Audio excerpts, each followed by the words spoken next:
이 시간 말씀을 전하도록 하겠습니다. 사순절 넷째 주간입니다. 하나님 십자가를 묵상하고 또 그 십자가를 묵상하면서 우리가 또 예수님의 은혜를 생각하고 사랑을 기억하는 그런 기간입니다. 오늘 아침에 많이 놀라셨을 겁니다. 제가 담임 목사님 대신 이렇게 또 말씀을 전하게 되었습니다. 다행인 것은 다음 주에는 담임 목사님이 오십니다. 그렇기 때문에 걱정 안 하셔도 됩니다. 마음속으로 왜 제가 올라왔지? 이러면서 그렇게 생각하실 수도 있지만 참 다행스럽습니다. 저도.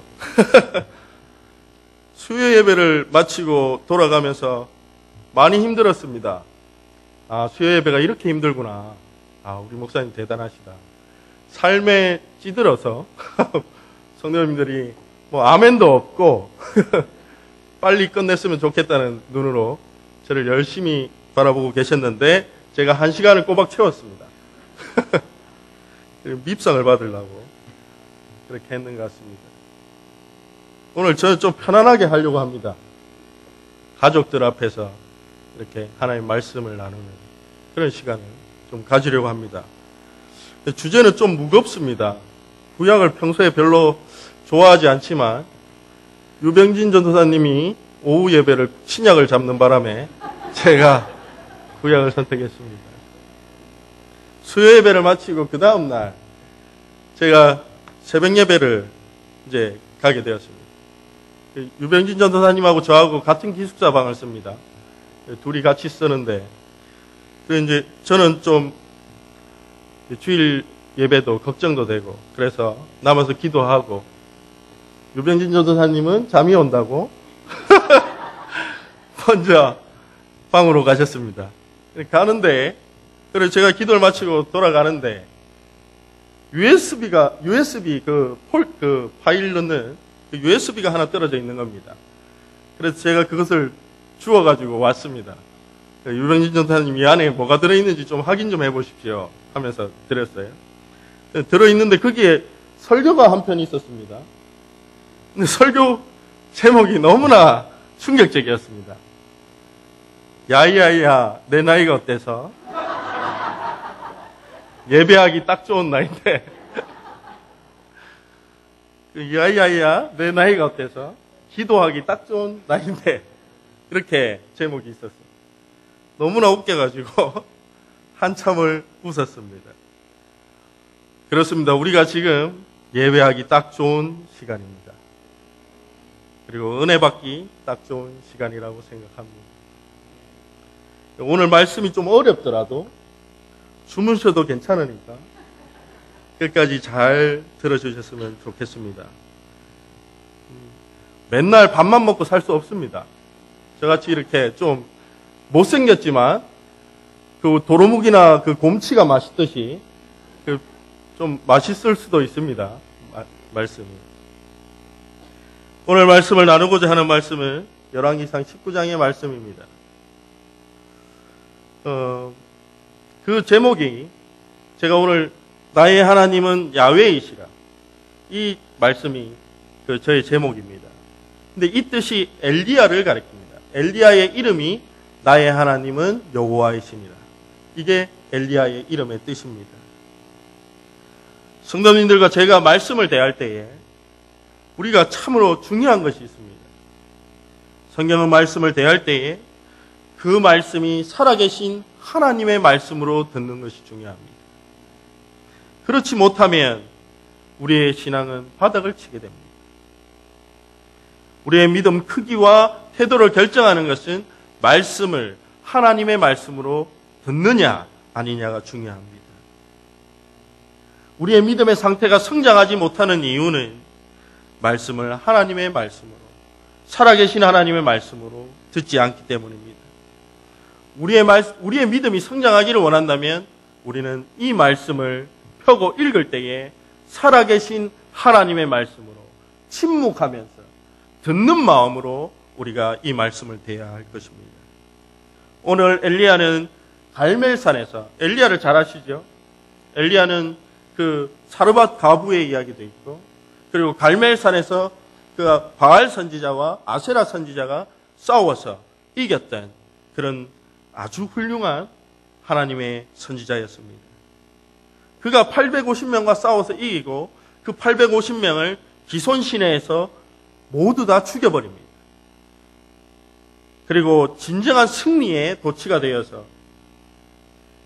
그 도취감에 빠져 있을 때에 이스라엘의 왕 아합의 아내였던 이세벨이 그를 죽이기로 마음먹었다고 그에게 통보합니다. 그때 그 위대한 능력을 발휘했던 엘리야가 갑자기 광야로 도망칩니다. 하룻기쯤 이렇게 도망치다가 한 노뎀나무 아래에서 그가 머물게 됩니다. 그때 엘리야는 자신의 쫓기는 신세를 한탄하면서 나를 죽여주십시오. 그렇게 하나님께 기도합니다. 그리고 그곳에서 모든 것을 포기하고 누워 잠들어 있습니다. 그때 하나님은 그를 불쌍히 여기시고 천사를 보내어서 숯불에 구운 떡과 그리고 고기를 먹이십니다. 그래서 그에게 힘을 내어서 40일을 걸어서 하나님의 호렙산에 이르게 합니다. 호렙산의 다른 이름은 신의 산입니다. 출애굽을 시키신 하나님이 이스라엘 백성들에게 말씀을 주신 산입니다. 십계명을 주신 산입니다. 오늘 엘리야는 자신의 인생에 참된 의미를 발견하고자 그 의미를 발견하도록 하나님의 인도하심을 따라서 호렙산에 도착하게 됩니다. 엘리야는 그 긴 여정 동안 의문을 품었을지 모릅니다. 하나님, 왜 우상 숭배하는 악한 왕은 여전히 강한 힘을 가지고 있는데 왜 나는 그들에게 여전히 쫓기는 신세입니다. 그리고 나는 어떻게 살아야 합니까? 하나님의 능력을 베풀었지만 내 안에는 아직도 여전히 채워지지 않는 그런 것들이 있습니다. 하면서 호렙산에 올라갔습니다. 자신 안에 일어나는 모든 하나님을 향한 의심과 질문을 안고 그는 호렙산에 도착합니다. 그러나 그는 그 산에서 불 속에 들어가서 숨고 있습니다. 9절 말씀에서 호렙산 불 속에 숨어있는 엘리야에게 하나님은 말씀하십니다. 엘리야야, 내가 어찌하여 여기 있느냐? 이 말씀은 엘리야가 어디에 있는지 하나님이 몰라서 물으시는 것이 아닙니다. 마치 우리가 창세기에서 범죄한 아담을 부르시는 그 하나님의 목소리입니다. 아담아, 내가 어디 있느냐? 그때에 그 음성을 들었을 때에 그 음성을 통해서 엘리야가 영적으로 깨닫기를 원했을 것입니다. 자기 상태를 돌아보면서 자기가 어디에 있는지 그것을 알도록 하나님은 그를 부르고 계신 것입니다. 여러분과 저에게도 하나님을 동일하게 질문합니다. 우리가 하나님을 떠나서 방황하면, 하나님과 멀리 떨어져 있을 때 하나님은 우리에게 질문하십니다. 내가 지금 도대체 어디 있느냐? 이 말씀은 왜 내가 죄 가운데 있느냐? 살아계신 하나님 앞에 있지 않고 너희가 어찌하여 세상 가운데 있느냐? 하나님의 보호 아래 있어야 할 너희가, 하나님의 도우심을 바라야 될 우리가 세상을 바라보며 세상의 도구를 구하며 세상의 힘을 구하며 살아가고 있을 때에 내가 어디에 있느냐? 그렇게 우리에게 질문하고 계십니다. 광야를 방황하며 불 속에 숨어있던 엘리야는 하나님을 다시 만나게 됩니다. 그런데 여기서 주목할 것이 있습니다. 11절에서 하나님은 엘리야 앞에 나타나시는데 처음에는 강한 바람으로 나타나십니다. 그 바람은 산을 가르고 바위를 부숩니다. 그리고 두 번째는 지진을 일으키십니다. 그리고 세 번째는 불이 올라오게 만드십니다. 바람과 지진과 불은 하나님을 나타내는 구약의 상징물입니다. 그런데 그 상징 가운데 하나님은 계시지 않았습니다. 하나님은 정작 하나님께서는 자신을 엘리야에게 나타내실 때에 그러한 초자연적인 현상 앞에서 하나님을 드러내시지 않았습니다. 12절 말씀에서 세미한 소리로 부드러운 음성으로 하나님은 나타나셨습니다. 여러분, 주님을 만나시고 위로받은 적이 있을 겁니다. 저도 있습니다. 여러분을 하나님의 자녀로 부르시고 그분을 신뢰하게 하신 하나님의 놀라운 경험이 있을 것입니다. 불치병을 낫게 하십니다. 그리고 어떤 경제적인 어려움을 극복하게 하심으로 우리는 하나님을 만났다는 사람들을 우리는 우리 주변에서 많이 보게 됩니다. 그러나 정작 오늘 우리 성도님들이 만난 하나님은 세상에서 실패한 나의 눈물을 닦아주던 분이 아닌가 합니다. 세상에 참된 친구가 누가 있습니까? 그 친구를 우리는 어떻게 규정합니까? 우리의 참된 친구는 우산이 없는 친구와 함께 비를 맞아주는 그 친구가 참된 친구라고 말합니다. 나의 고통을 보고 울어주는 친구가 참 친구입니다. 우리의 고통을 함께 하시는 분이 우리의 하나님이십니다. 저는 그렇습니다.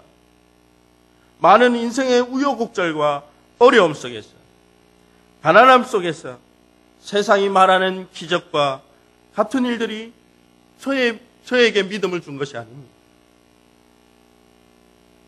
말씀 가운데에서 나를 사랑하신다는 그분의 위로의 말씀이 그분을 믿게 하고 저에게 새 힘을 주십니다. 주님의 위로와 사랑의 음성은 언제나 작은 음성이었지만 그 음성은 나에게 그리고 여러분에게 우리에게 큰 힘과 위로가 되는 것입니다. 오늘 엘리야는 우리의 마음을 변화시키는 세미한 하나님의 사랑의 음성을 듣게 된 것입니다. 엘리야는 하나님의 정의가 바로 서는 것이 세상에서 승리하는 일이라고 믿었습니다. 우상 숭배하던 왕이 심판받고 그리고 하나님을 떠나고 우상을 섬기는 백성들이 그 백성들이 벌 받는 것은 당연하다고 생각했습니다. 왜냐하면 그들은 죄인이기 때문입니다. 그래서 하나님의 큰 능력, 바위를 쪼개고 산을 자르는 그런 바람과 불과 지진 같은 그 큰 능력으로 세상을 심판해야 된다고 그는 믿고 살았습니다. 그러나 오늘 주님은 엘리야의 생각을 바꾸십니다. 세상은 신비한 능력과 기적으로 바뀐다는 것이 아님을 알게 하십니다. 그러한 생각에서 돌아섰어요.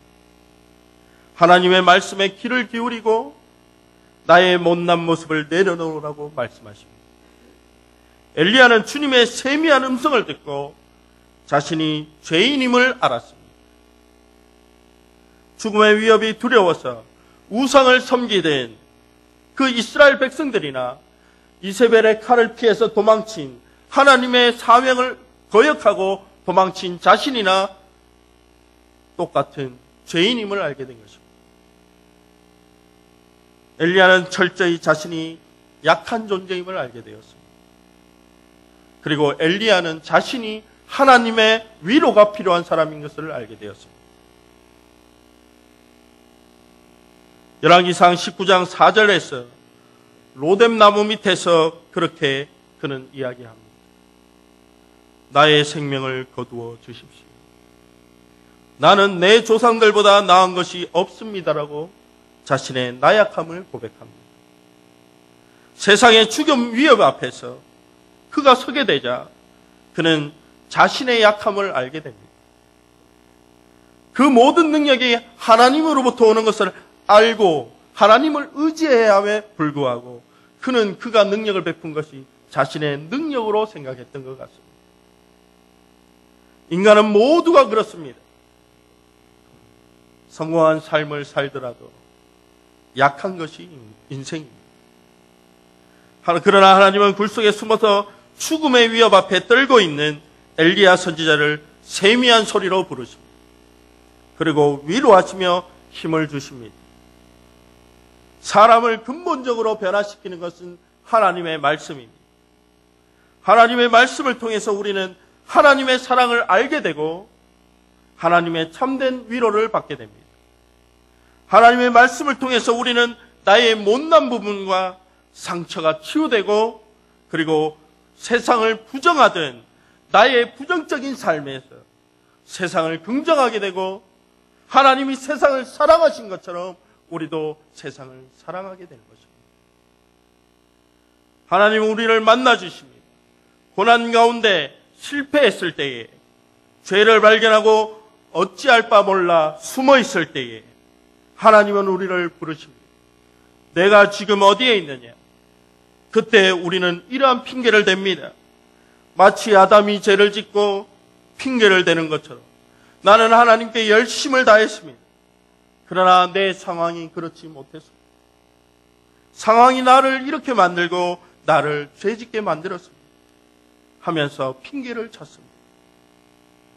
나를 도와주는 사람도 없고 나는 사회적 기반도 없고 백도 없고 돈도 없습니다. 이것이 하나님께 우리가 불평하는 그러한 모습입니다. 그래서 나의 한 손에는 여전히 하나님을 붙잡고 있지만 나의 다른 손에는 세상의 지혜와 세상의 권세를 붙들고 있는 것입니다. 그렇게 살면서 나를 건져주십시오. 나를 이 상황에서 건져주십시오. 라고 우리는 기도하고 있는지도 모릅니다. 환경과 상황을 탓하기 시작하면 나의 죄가 보이지 않습니다. 하나 아버지와 아들이 계곡에 수영을 하러 갔습니다. 그곳에서 갑자기 폭우가 내렸습니다. 계곡물이 불어났습니다. 갑자기 내린 계곡물에 그들은 쓸려가게 된 상황에 빠지게 됩니다. 이 상황에서 아버지는 자신의 겉옷을 벗습니다. 그리고 큰 나무에 자신을 묶습니다. 그리고 아이를 안고 그 급류를 이겨냈다고 합니다. 우리가 세상을 살면서 힘을 얻는 원천은 하나님의 말씀에 나를 묶는 것입니다. 하나님의 말씀에 나를 묶어야지만 우리는 세상의 급류에 휩쓸려 내려가지 않습니다. 세상의 유혹과 급류에 살아남는 방법은 하나님의 말씀에 나를 묶는 것입니다. 엘리야가 자신이 모든 삶의 문제를 해결한 바로 시려와 낙심에서 벗어났어요. 다시 한번 건강해질 수 있었던 것이 하나님의 말씀을 받은 그 호렙산입니다. 그가 세상에서 유명하게 된 곳은 갈멜산이지만 그가 믿음으로 성장하고 온전하게 하나님께 하나님의 사람으로 다시 거듭날 수 있었던 것은 하나님의 말씀을 받았던 이스라엘 백성들이 하나님의 말씀을 받았던 그 호렙산임을 우리는 명심해야 할 것입니다. 성도가 성숙해지고 튼튼한 믿음의 반석 위에 살아가는 것은 하나님의 말씀 위에서 우리의 신앙을 세우는 것입니다. 하나님의 말씀 앞에 얼마나 내 자신을 비추며 살아가느냐, 하나님의 말씀을 묵상하는 시간이 얼마나 많으냐, 그때에 그 말씀에 비출 때에 우리는 날마다 나의 죄를 드러내고 그리고 예수 그리스도의 은혜로 나의 죄를 씻을 수 있는 것입니다. 인생을 살아가면서 우리에게는 열심히 살아야 하는 전반전이 있고 후반전이 있습니다. 저도 이제 40이 내년이면 40입니다. 동안이지만 이제 후반전으로 들어가게 됩니다. 그런데 이 후반전으로 들어갈 때 우리에게 가장 필요한 것은 말씀이라고 생각합니다. 하나님의 말씀에 여러분을 묶으십시오. 그때의 자식들이 하나님 말씀 안에서 자라게 되는 것입니다. 우리가 말씀으로 살지 않는데 자녀들에게 말씀으로 살아라 한다고 그 자녀들은 살지 않습니다. 제가 중고등부만 10년째 있지만 말씀 봐라, 말씀 봐라 해도 부모가 보지 않는데 어떻게 자녀들이 말씀을 읽고 살겠습니까? 우리가 하나님의 말씀 앞에 더욱더 충실해야 할 것이라고 생각합니다. 그 하프타임이라는 게 있습니다. 전반전과 후반전의 운동 경기. 그 하프타임이 있는데 그 하프타임의 전략을 제대로 짜면 후반전에 어떤 운동 경기는 이길 수도 있습니다. 그래서 이 하프타임이 정말 중요합니다. 그 우리 삶 속에서 하프타임이 필요합니다. 그것이 말씀을 읽는 시간입니다. 하나님이 감독이라고 생각하세요.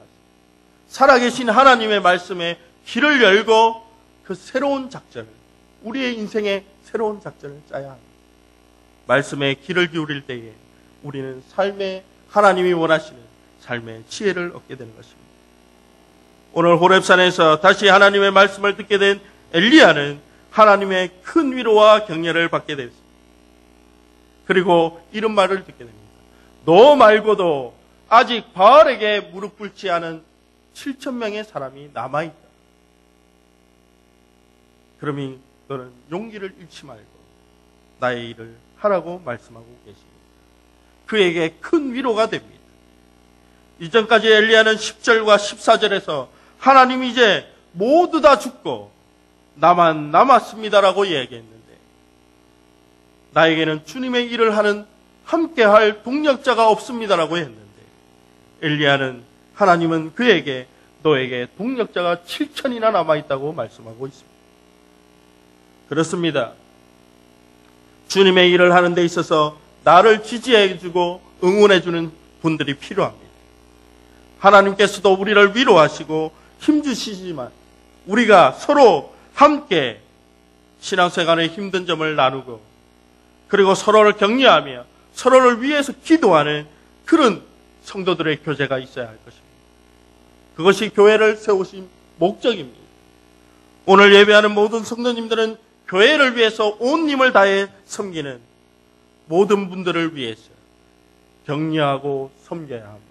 위로해야 하는 우리의 사명이 있습니다. 교회 안에서 이루어지는 성도님들이 하시는 모든 일은 하나님께 예배하는 일입니다. 예배를 준비하는 일입니다. 이 모든 일이 소중하고 가치 있는 것입니다. 단 하나도 가치 없는 일들이 없습니다. 모두가 동등한 주님의 일입니다. 그러므로 서로가 서로를 격려함으로 자신의 일을 잘 감당할 때에 우리가 드려지는 예배가 온전하게 드려지는 예배가 되는 것입니다. 하나님이 기뻐하시는 예배가 되는 것입니다. 오늘 엘리야의 삶을 통해서 우리는 하나님을 믿는다는 것이 무엇인지 다시 한번 돌아보는 시간이 되기를 원합니다. 엘리야의 삶은 선지자로서의 삶이었습니다. 선지자는 하나님이 행하시는 일을 미리 앞서서 말하는 자입니다. 그런데 그의 선지자로서의 삶은 조금도 흠잡을 것이 없었습니다. 성공적이었습니다. 그러나 그 성공이 엘리야를 병들게 했습니다. 우리가 주의 일을 할 때에 모든 일이 성공의 대로를 걷는 경우가 있습니다. 그때 사람들은 그것이 하나님의 능력인지 사람의 능력인지 구분하지 못하는 경우가 많습니다. 주의 일이 자기의 공로가 되기 시작하면 철저하게 그 일은 무너지게 되어 있습니다. 하나님의 일은 하나님의 능력 주실 때에 우리가 할 수 있는 것입니다. 하나님의 일과 세상의 일은 세상의 일 모든 것이 하나님의 힘으로 하나님이 주시는 힘으로 할 때에 참된 성공을 누리게 되는 것입니다. 하나님의 능력 주심 안에서 살지 못하면 시험 앞에 여지없이 넘어집니다. 오늘 엘리야는 이세벨의 살해 위협이라는 그 시험 앞에 허둥지둥 도망하는 그런 모습을 보이게 됩니다. 이전까지 모습 속에서 자신은 죽음도 두려워하지 않는 담대한 그런 모습이었죠. 자식이 자신의 힘을 의지하게 되었을 때에 그 순간에 믿음이 바닥을 치게 되는 것을 보게 됩니다. 순식간에 하나님 말씀을 떠났더니 우리의 인생이 그 믿음이 바닥을 치게 됩니다. 그래서 그는 광야로 도망친 것입니다. 그러나 오늘 하나님은, 살아계신 하나님은 미세한 소리로 엘리야를 부르고 계십니다. 우리는 하나님의 능력은 바위를 쪼개야 된다고 생각했습니다. 산을 옮겨야 된다고 생각했습니다. 불을 내야 된다고 생각했습니다. 신비한 능력 속에 하나님이 계시다고 생각했습니다. 그러나 우리의 생각을 뒤엎는 것이, 하나님은 세미한 소리로 우리의 상한 심령을 고치고 계시다는 것입니다. 하나님은 우리를 찾아오시는데 약한 소리로 찾아오십니다. 약한 소리는 무엇입니까? 세상이 볼 때 아무런 권세도 없고 가치도 없는 것처럼 들립니다. 그러나 광야에서 외치는 보잘것없는 세례 요한의 소리를 통해서 신약의 역사와 구원의 역사가 시작됨을 우리는 기억해야 할 것입니다. 주님의 모습은 미세한 소리처럼 아무런 힘도 없고 능력도 없는 것처럼 보였습니다. 우리 예수님은 곰 모양도 없고, 그리고 풍채도 없고, 능력도 없고, 세상이 흠모할 만한 것이 없다고 하였습니다. 그러나 그분의 십자가가 우리를 구원시킵니다. 그분의 능력이, 그분이 십자가에서 온전하게 그분을 내어주심으로 하나님의 아들이 되십니다. 우리의 구원자 되십니다. 예수님께서 세상과 사망의 권세를 온전하게 이기신 힘은 모든 것을 참으신 약함입니다. 약함으로 강한 자를 부끄럽게 하셨습니다. 그러나 그 약함은 하나님을 온전하게 의지하는 순종이었습니다. 그래서 그 하나님의 말씀을 온전하게 순종하심으로 약함이 강함이 되었습니다. 약함이 생명이 되었습니다. 사망의 권세와 죽음을 이기셨습니다. 그 약함이 우리의 약함을 위로하십니다. 사순절 네 번째 주간입니다. 주님이 우리의 죄 대신 핍박당하시고 조롱당하시고 채찍에 맞고 그의 살이 찢기시고 그저 약한 모습으로 죽으셨습니다. 그것이 그분의 사명이었습니다. 그렇지만 그는 하나님의 말씀의 능력으로 3일 만에 부활하셨습니다.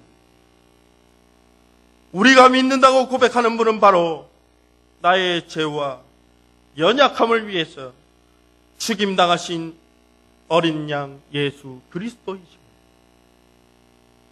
연약함을 온전하게 감당하신 그분을 의지할 때 우리는 살아계신 하나님의 능력으로 부활을 경험하게 될 것입니다.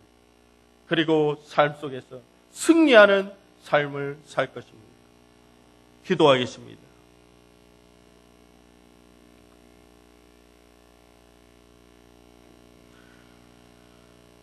엘리야의 모습을 통해서 인간의 나약함을 보게 됩니다. 우리는 다 하나님의 보호 아래 있을 때에 참 만족을 누리며 살아갑니다.